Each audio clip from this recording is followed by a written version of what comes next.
What is up, everyone? Welcome back to another episode of the Dynasty Prospect Talk podcast. It is your man, Jared Wackerly with DynastyNerds.com. This is episode 4. If this is your first time listening, I appreciate y'all tuning in. This is a podcast where we talk about college football prospects, only the guys that are going to be producers for us at the fantasy football level, according to me. If you're watching this on YouTube, I appreciate you tuning in. This is the first episode that I've actually officially recorded for our YouTube channel. If you're a listener, head over to that Dynasty Nerds YouTube channel. Check it out.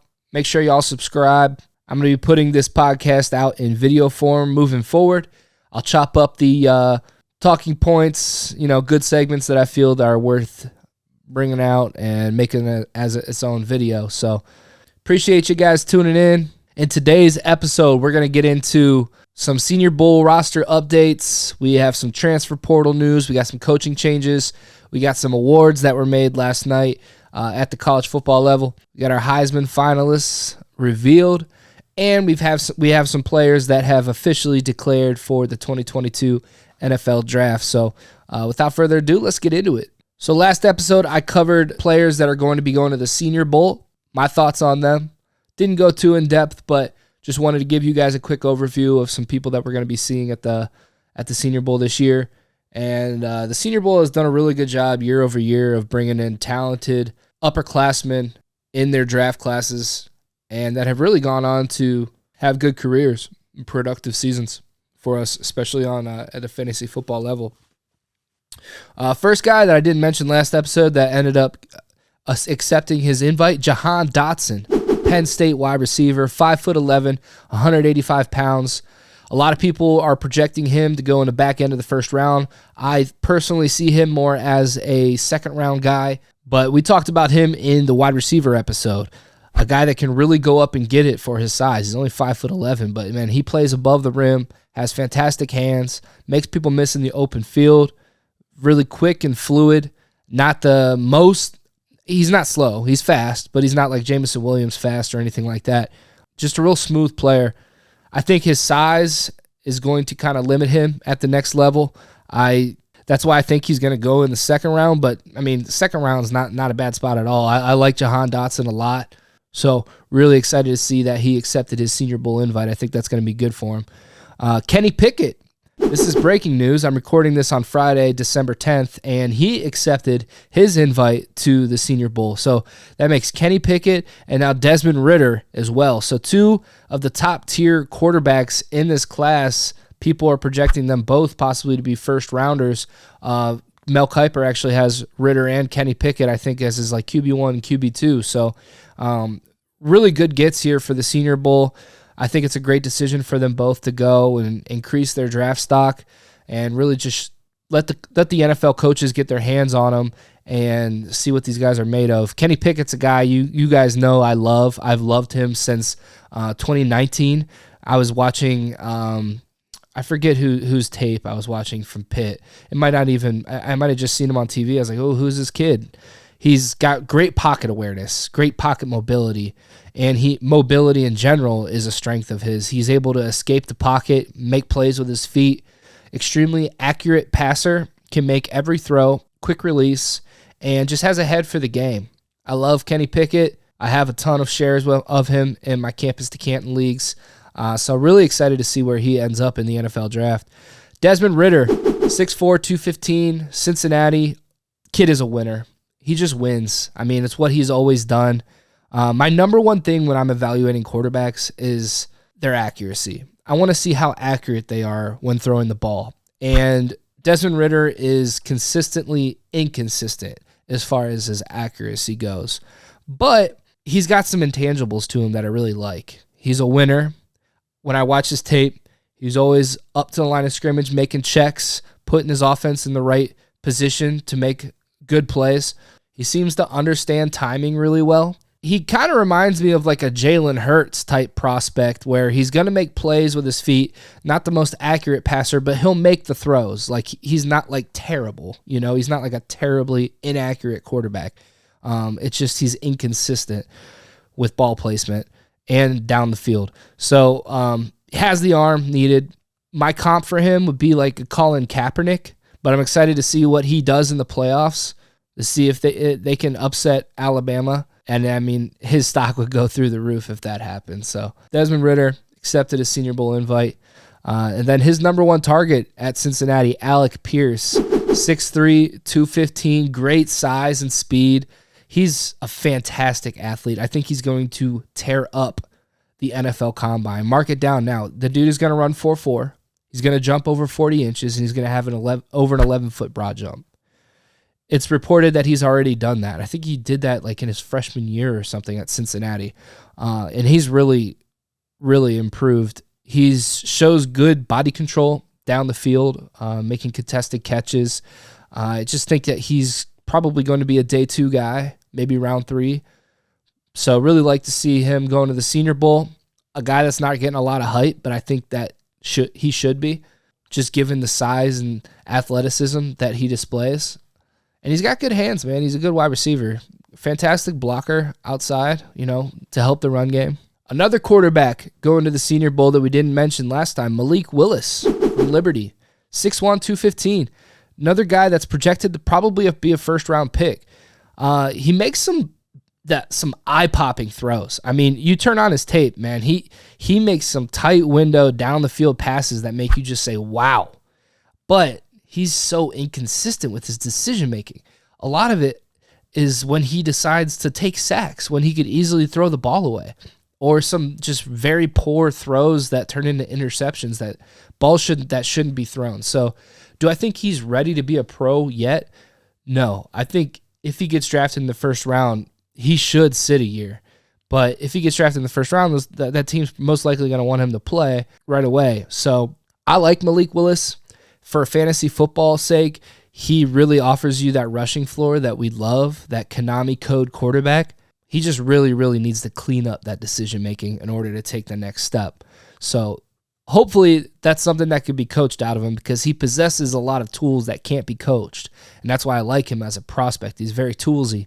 So we'll see if he's coachable. We'll see where he ends up, but a Senior Bowl is definitely a really good decision for him. So the Senior Bowl, man, is loaded with these top-tier quarterbacks. Malik Willis, Kenny Pickett, and Desmond Ridder. They're just missing Sam Howell and Matt Corral. But Matt Corral is a junior right now, so I know that juniors can be eligible for the Senior Bowl if they're on path to graduate. As long as you graduate, you're eligible for the Senior Bowl. So that'd be awesome if we had Howell, Corral, Pickett, Malik Willis, and Desmond Ridder all at the Senior Bowl. I mean, Mobile will be packed. A couple more guys, a few more guys that accepted their Senior Bowl invites since last episode. Jeremy Ruckert, tight end from Ohio State, 6'5", 250. He'll get drafted, and he'll get drafted probably on day 2, maybe early day 3. Really good inline blocker, can catch the ball, so he can do both things asked of a solid tight end. I don't think he's ever really going to be a fantasy producer for us. Ohio State didn't use him as much as I thought they would, given his talent. He only had 23 catches for 284 yards and 3 touchdowns this year. So not heavily used in their offense, but a guy that can catch the ball, can block, can do what's asked of him, and he's a good athlete. So probably day 2 draft capital, early day 3. Next guy, Velus Jones from Tennessee, wide receiver, 6 foot, 200 pounds, really good return man for Tennessee this year. He actually transferred from USC to Tennessee. He's an older player. He's a super senior, so he's in his 6th year right now. Fast player, bulky build, nothing special to me. Probably undrafted guy, in my opinion, after watching a couple games of his, but I got to dig in a little more. Interested to see how he does at the Senior Bowl. James Cook, big name. James Cook, running back, Georgia. Really like this kid. 5'11", 190 pounds, extremely quick, good speed, great at catching the ball out of the backfield. So if he can find himself a role in an NFL offense that he can be that PPR type monster, I think that he could be a nice piece for you to draft, probably like early 3rd round of your rookie drafts next year. I like James Cook. He's a good inline runner too. He's just a little undersized. So he's actually Dalvin Cook's little brother. Little inside information for you there. But keep an eye on James Cook. I think he's going to be a riser come draft time. Probably a 4th round, 5th round pick, if I had to guess now. And then last guy I wanted to add to this list, Dontario, Drummond. Matt Corral's number 1 wide receiver at Ole Miss this year, 6 foot, 215. Really good in the open field. They throw him a ton of passes around the line of scrimmage and then just ask him to go make people miss, break tackles. He's a hard tackle in the open field. I like Drummond. He's got soft hands. Not the fastest guy, but shifty. So good get here for the Senior Bowl. Good list. Good additions to the roster. So last year I went to Mobile with Garrett Price. Hopefully we can go back again, get some more footage for you guys, and just give you our thoughts. This year if we go, I want to take my microphone and the Rodecaster that I have and see if we can knock out a couple podcasts while we're down there too. That'd be cool. Next segment, I want to talk to just some coaching changes. Not going to hit on these too long. Just going to go through them real quick so you are aware. Lincoln Riley goes from Oklahoma to USC. Brian Kelly accepted the LSU job, so he is moving from Notre Dame to LSU. And then Marcus Freeman, who was an assistant under Brian Kelly at Notre Dame, is taking over at Notre Dame. Billy Napier going to Florida. Brent Venables, longtime defensive coordinator from Clemson, is going to take over Lincoln Riley's job at Oklahoma. And Mario Cristobal, he's going from Oregon to Miami. So quite a few coaching changes. Not going to talk about them too long here. We focus on prospects here on this podcast. So moving on. Transfer portal. The transfer portal, man, it's crazy what is happening and how college football is changing now with the ability for players to transfer without having to sit out a year. It's like basically free agency. So we got a couple big names that have decided to transfer. Jahmyr Gibbs, one of the top running backs, if not the top running back in the 2023 rookie class, has decided to transfer from Georgia Tech. And 24/7 Sports has him crystal balled to Alabama. So, man, if Gibbs ends up at Alabama, dude, his stock is going to go through the freaking roof. I mean, if you don't know about this kid, go watch his highlights now. He's just so shifty.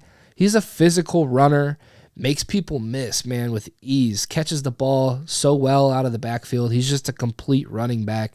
I love him. I would take him over any running back in this 2022 draft class.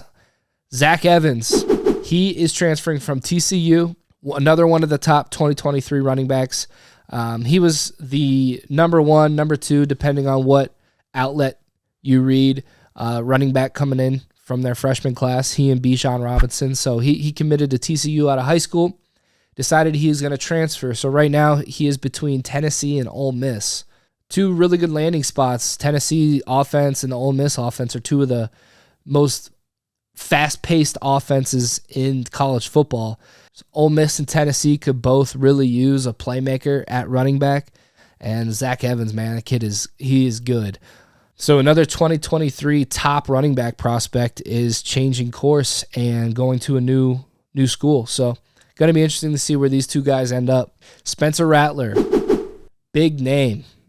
QB1 for most people coming into this past season, but lost his job to Caleb Williams at Oklahoma, and he has decided that he is going to transfer from Oklahoma. We all expected this to happen. Obviously, he's not going to be in the 2022 draft class, but a 2023 quarterback prospect to keep an eye on, especially to see where he lands, what offense he ends up in.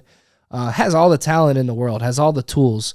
So if he can kind of clean up that decision-making that ultimately led to Caleb Williams taking over for him, he still has all the tools in the world to be good. So keep an eye on Spencer Rattler, see where he ends up. I know he visited Nebraska recently, which was surprising to me. I wouldn't think Spencer Rattler, Nebraska, but maybe there's something there that I don't know about. Jadon Haselwood, Oklahoma wide receiver. You'll see a lot of these Oklahoma players now that Lincoln Riley has decided to go to USC have entered the transfer portal. Haselwood was the number 1 wide receiver recruit in his class. He decided he's going to go to Arkansas now, so they're going to replace Treylon Burks with Haselwood. Haselwood's not nearly the player of Burks, but a guy you'll definitely want to keep an eye on because he's still very talented. Theo Wease, another wide receiver from Oklahoma, another 5-star prospect, 5-star wide receiver. Rumors are he is interested in going to Auburn. I know that they need a wide receiver and they need it badly. So would be a good landing spot for him. He'll probably be the number 1 there if he were to land there. But it's still up in the air as to where he's going. Austin Stogner, tight end from Oklahoma. All these Oklahoma players. He's visiting Iowa State. He entered the transfer portal. Good tight end. Thought he'd have a better year than he did this year. Then we have Quinn Ewers, Ohio State commit, freshman, deciding he's going to transfer from Ohio State. This kid's supposed to be like the next big thing at quarterback. He was supposed to be the number 1 quarterback in this freshman class that's going to be coming into college football now, but he forewent his final year of high school, graduated early, and enrolled early at Ohio State. I think he had like 2 snaps or something this year at Ohio State, but C.J. Stroud, man, he ain't going anywhere. Ewers knew he was going to have to sit behind Stroud until Stroud went to the NFL, most likely next year. And, you know, these kids, they want to play now. So they want to increase their draft stock as early as they can, get these NIL deals done, and get their name out there. So I don't blame them for transferring.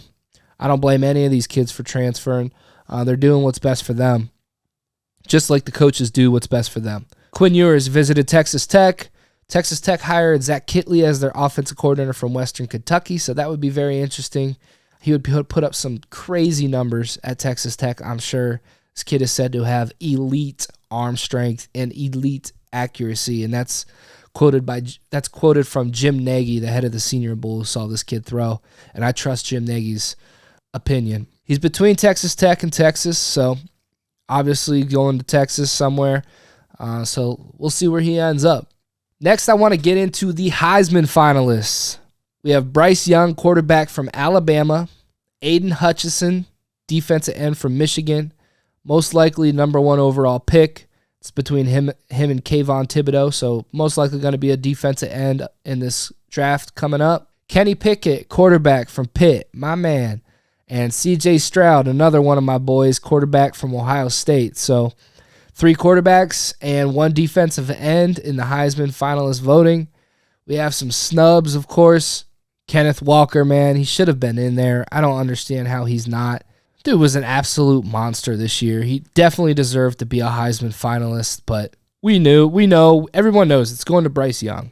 After leading the comeback in the Iron Bowl against Auburn, I put out a tweet that, dude, Bryce Young just locked up the Heisman. And then their win over Georgia in the SEC championship game where Bryce Young was just lights out. You have to give it to this kid. He's so freaking good, man. I cannot wait till he's draft eligible next year in 2023. We've got a couple good quarterbacks next year in 2023, C.J. Stroud and Bryce Young. I talked about them at length. I just love what he brings to the table, man. You can just tell he's got those intangibles that you look for. He's always looking to pass first, but he can run and use his legs to pick up first downs. So he's extremely accurate. He doesn't have the strongest arm, but his arm is good. It's more than good enough to get the job done at the NFL, and obviously he's been killing it at the college level. So lock it in. Bryce Young's going to be your Heisman winner, but we'll find out tomorrow night. Then Aiden Hutchinson, man, that kid. Aiden Hutchinson, obviously very deserving to be in there. Kenny Pickett had a crazy year. We've talked about him plenty. And C.J. Stroud, not sure if Stroud really deserves to be in there. Had a good season, but I don't think that he did enough in order to warrant a Heisman finalist voting, to be honest with you. I really like C.J. Stroud. I think he's very good, especially as a prospect, but I think there were more deserving players this year than C.J. Stroud to be in the Heisman finalist voting. I thought Kenneth Walker should have definitely been in there. And Will Anderson from Alabama, absolute freak, probably number 2, number 3 overall pick next year in the draft. I got some other news I just want to hit on for you guys. We got Mohammad Ibrahim. I'm not 100% sure on how to say it, but he's back, returning to Minnesota next year. Really good running back. He was on a roll versus Ohio State that first week, and then he unfortunately had that injury, but really good running back I like. Just a solid player. Makes people miss, breaks tackles, inline runner, doesn't have a ton of speed, but just a very good running back. Then we got Jayden Daniels back, Arizona State quarterback. He's returning for his 2022 season next year. Another toolsy 2023 quarterback prospect to keep an eye on. Hendon Hooker, most likely returning for the 2022 season. That's per Jim Nagy from the Senior Bowl. So what I assume happened there is they extended an invite out to Hendon Hooker to come to the Senior Bowl this year, but they either declined or told everyone that he's most likely returning or hasn't made his decision yet. But Hendon Hooker, I want to talk about him real quick. 6'4", 218 pounds. He was a Virginia Tech transfer. Did not win the job, did not beat Joe Milton out at the beginning of the year for Tennessee, but Milton went down. Hooker took over, and he did not look back. And he's actually, he had a very, very good year. And I like Hendon Hooker. I like what I see from him. He's just a little inconsistent accuracy-wise. Watch the Georgia game. Man, he just floated a ton of passes over people's heads, but, man, the rest of his resume really speaks for itself. He's a mobile quarterback, make people miss, pick up first downs. He's got great pocket awareness and pocket mobility. He can kind of feel pressure and knows when to move and get out and throw the ball away. I love his decision-making. He does not turn the ball over. You can go back all the way to his Virginia Tech days. He looks extremely comfortable and poised in the pocket. Doesn't seem to get fazed by the rush. Got a good arm, good release. Everything with Hendon Hooker just, it looks good on the field, on tape, and his numbers are very good. And with Josh Heupel's offense coming in from UCF, man, he is just going to flourish, I think, if he returns. It might be one of the best SEC quarterbacks next year, if not number 2 behind Bryce Young. I think he's going to be a name that really, really rises up next year during the draft time and might end up being one of those top quarterback prospects in the 2023 class if he were to return for his 6th super senior season. So he's going to be an old prospect, kind of like Kenny Pickett this year. He'll be 24, I think, in January, I saw. So an older player that should dominate at the college level. If you're 24, you should be dominating, in my opinion. Hendon Hooker, a name to write down, keep an eye on. I'm calling my shot now. I think he's going to end up being a really big riser next year during the draft time and during the college football season. Another quarterback from the 2022 class that has ended up coming back is Phil Jurkovec from Boston College. I know a lot of people like Phil. I haven't really dug into his tape too much yet to give an opinion, but just want to say that he is coming back to school next year. Will be another quarterback prospect to keep an eye on for the 2023 class. John Metchie III, wide receiver from Alabama, most likely a day 2 pick, good receiver, had a great year, and he tore his ACL, unfortunately, in the SEC championship game. So it's not clear if he's going to declare this year. He could end up coming back to school. I would think he's probably going to come out, but real unfortunate to see that happen. Never want to see players get injured. So just wanted to make that note that he did tear his ACL, so he's most likely going to miss all the all-season activities, combine, all that stuff. So probably going to hurt his draft stock just a bit. Then we have some guys that did officially declare. So David Bell, Treylon Burks, Drake London, Kyron Williams, all declared for the 2022 NFL Draft as we expected. David Bell, wide receiver from Purdue. Really like him. He's in my top 5 receivers. Treylon Burks, my wide receiver 1. Drake London, my wide receiver 2. And Kyron Williams, undersized back from Notre Dame. Really solid. Not really elite athletically, but makes people miss and just a solid football player. I think he'll probably end up getting day 3 draft capital, round 4, round 5. But I like Kyron Williams and what he brings to the table. He'll be on an NFL roster for sure. Not sure how much fantasy production he's going to have for us, but definitely a name to be aware of. So next thing I want to get into here are the college football awards, specifically the ones that matter to us as fantasy football players. Well, they don't really matter, but they apply to positions that score in fantasy football, so just want to hit on them here for you. Maxwell Award went to Bryce Young. Walter Camp Award went to Kenneth Walker, deservedly so. The Best Quarterback Award, the Davey O'Brien Award, went to Bryce Young. The Doak Walker Award for the best running back in the nation went to Kenneth Walker. So can't wait to see where Kenneth Walker ends up getting drafted. I see him probably going 3rd round, I would say. Then the Biletnikoff Award went to Jordan Addison, wide receiver from Pitt. Like Jordan Addison, great connection with Kenny Pickett this year. Not the biggest receiver, but he's got really long arms. He's so smooth. Kind of reminds me like a Emmanuel Sanders in a way. Fast player, wins downfield, plays out of the slot mainly, but really good player. Obviously put up fantastic numbers to win the Biletnikoff this year. I would love to see if Drake London didn't fracture his ankle. If he would have ended up winning that award, he was on pace to. I would assume it probably would have went to Drake London, but Jordan Addison's a name to keep an eye on. He's definitely going to be one of the top wide receiver prospects in the 2023 class. I project him being probably a day 2 guy, but congratulations to these players. Best tight end award, man. There is some discussion around this one. The John Mackey Award went to Trey McBride from Colorado State, and Brock Bowers, tight end from Georgia, did not even make it as a finalist, which is crazy to me. I mean, he was clearly the best tight end in college football this year. You're looking at numbers and just watching the games. I mean, he's a true freshman out there just dominating. So the fact that he wasn't even a finalist just makes that a joke to me. And then another award I want to hit on is the William Campbell Trophy, which is considered the academic Heisman. It went to tight end Charlie Kohler from Iowa State. 6'6", 260. I like this kid, man. His hands are soft as butter. He's not like the most impressive athlete, but dude, he's got great size, and once he gets going, he can move. So he just has that frame that you can put it anywhere and he's going to catch it. So I like Charlie Kohler a lot. He might end up being my tight end 1 for me in this class over Weidemeyer, but I need to get into their tape still a little bit more. But it's great to see guys winning those type of awards. It just kind of tells you the character and kind of person they are. So wanted to mention him winning that award. So that's pretty much all I have for you guys today. I appreciate you guys tuning in again once as always.